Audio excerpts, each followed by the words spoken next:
પાટણ જિલ્લાના રાધનપુર ખાતે આવેલ માર્કેટ યાર્ડ ખાતે મિની વેકેશન પૂર્ણ થતાં લાભ પાંચમના વેપારીઓ દ્વારા પોતાની પેઢી ઉપર મુહૂર્ત કરી અને આજથી માર્કેટ યાર્ડ શરૂ થતાં માર્કેટ યાર્ડની અંદર રાધનપુર, સાંતલપુર અને અન્ય વિસ્તારના ખેડૂતો પોતાની જણસી વેચવા મુહૂર્તની અંદર પહોંચ્યા હતા. રાધનપુર માર્કેટ યાર્ડની અંદર નવા અડદની આવક શરૂ થઈ હતી.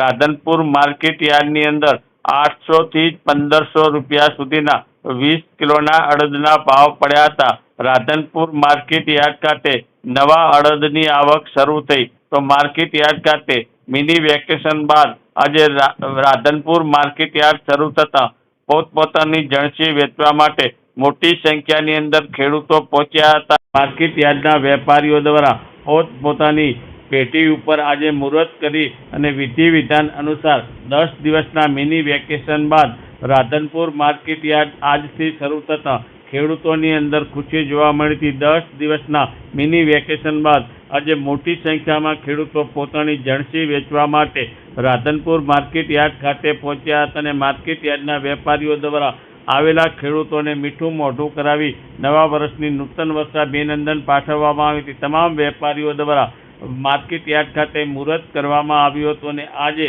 નવા અડદની આવક શરૂ થઈ તો અન્ય માલોની પણ મોટી આવક રાધનપુર માર્કેટ યાર્ડ ખાતે જોવા મળી હતી.